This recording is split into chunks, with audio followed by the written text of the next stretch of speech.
Le 13e point, c'est un plan complet de sécurité sociale.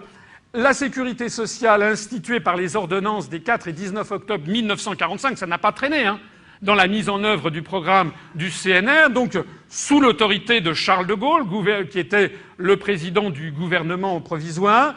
Eh bien, donc, ça représente pour le peuple français l'une des très très grandes conquêtes de la libération.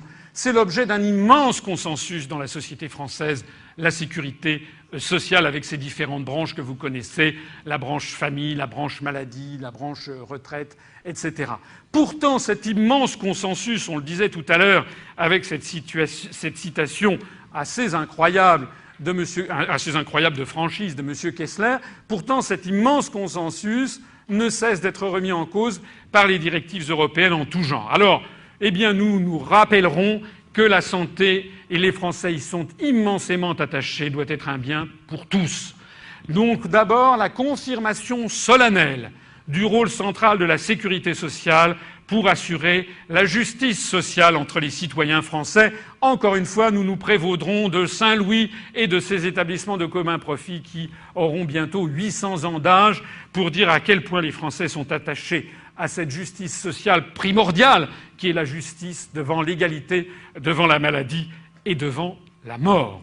Je le signale d'autant plus que, comme vous le savez, le grand modèle qu'on nous présente constamment, le modèle américain, vous savez qu'il y a 50 millions d'Américains qui n'ont aucune couverture sociale.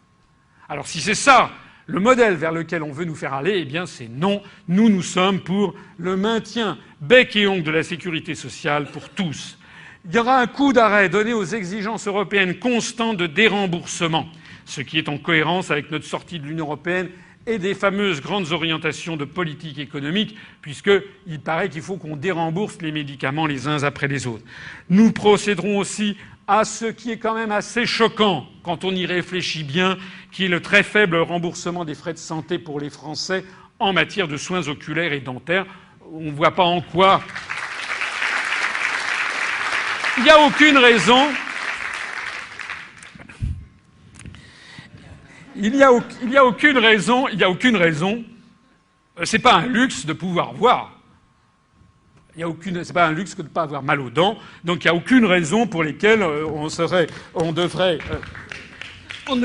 devrait faire payer aux Français lorsqu'ils ont ce type d'infirmité qui arrive avec l'âge, plutôt que lorsqu'ils ont des maladies. Donc ça, un meilleur remboursement de ces frais de santé, une réévaluation des salaires du personnel des hôpitaux de l'assistance publique, parce qu'il faut quand même dire que c'est assez scandaleux la situation actuelle qui est faite dans un certain nombre de cas où des gens travaillent vraiment. J'ai pu le voir il n'y a pas très longtemps lorsque j'ai dû moi-même aller dans un service d'urgence. Rassurez-vous. Je suis désolé pour mes compétiteurs, je vais bien. Mais il se trouve effectivement que j'étais allé pour un truc bénin, mais pour une urgence dans un service hospitalier de Paris. Et effectivement, il y a quand même une très grande... On peut toujours cracher sur tout. Moi, je tire mon chapeau au personnel de l'assistance publique. Et lorsque l'on sait les heures qu'ils font et souvent le peu, d'abord la façon dont souvent ils se font pas très bien considérés parfois par les patients, et en plus de ça, la modicité des salaires qui sont les leurs, il y a quand même des limites, je crois, à ne pas franchir. Le gel immédiat du plan de suppression et de regroupement des établissements hospitaliers et le réexamen de tous les projets de fermeture d'hôpitaux. Ça n'est pas une position du tout démagogique, c'est au contraire une position technique très importante. C'est parce qu'il y a actuellement, je ne vais pas dévoiler des secrets de famille, mais j'ai une fille qui est en 2e année de médecine, qui fait donc un stage dans des hôpitaux. Mais comme maintenant, on veut rassembler les hôpitaux par spécialité, avant, lorsque quelqu'un avait par exemple un problème au foie, eh bien, il suffisait de consulter le service d'à côté qui s'occupait de questions cardiaques et on avait immédiatement un diagnostic complet de la personne. Mais maintenant, comme on fait des grands pôles, on sépare effectivement ces grands pôles et donc on nuit en réalité à l'exhaustivité de l'établissement du diagnostic et des soins par ce système de pseudo-rationalisation.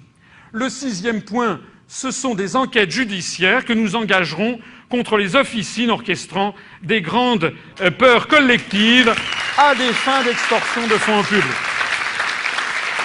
On ne peut pas... On ne peut pas à la fois dire à juste titre qu'il faut faire des économies, puisqu'il faut faire des économies. D'ailleurs, la première économie que nous ferons, c'est justement d'arrêter de verser 7 milliards d'euros à l'Union européenne. On ne peut pas dire ça et trouver par ailleurs très très bien que Madame Roselyne Narquin, épouse Bachelot, ait dépensé des sommes qui se chiffrent en milliards d'euros pour lutter contre l'épidémie de grippe porcine ou la pandémie de grippe aviaire ou je ne sais plus quoi. Comme je le disais, nous attendons bientôt. Ça sera pour 2013 s'il faut refourguer, vous savez, le Tamiflu. Vous savez que c'est tous les 4 ans. Donc en 2013, attendez-vous à l'encéphalopathie des dindons. Donc, eh bien non. Non, ça ne sera pas le cas parce que nous aurons mis un terme aux exactions du trafic d'influence de sociétés comme Hill & Knowlton, qui justement est la société qui a orchestré les opérations de désinformation pour le compte du laboratoire Roche. Donc nous interdirons tout simplement ces divulgations de fausses nouvelles. Vous vous rappelez qu'on expliquait il y a 35 Mexicains qui sont morts de je ne sais pas quoi, de grippe porcine. Ils n'ont jamais existé, hein. Ils n'ont jamais existé. Nous avons affaire tout simplement à des divulgations de fausses nouvelles. Il faut maintenant porter le fer là, dans la plaie et donc procéder maintenant à des enquêtes judiciaires. Il faut qu'à un moment ou à un autre, les gens soient redevables de l'utilisation qu'ils font de l'argent public. Et puis, nous ferons également, parce que j'ai des oreilles et des yeux et je vois je rencontre beaucoup de Français qui sont de plus en plus intéressés par des médecines alternatives et des médecines douces et pas le tout médecine allopathique. Donc, le lancement d'une grande politique publique de médecine douce et alternative encadrée par des expertises médicales incontestables afin d'offrir une médecine moins uniquement dépendante des grands laboratoires pharmaceutiques. C'est actuellement le cas.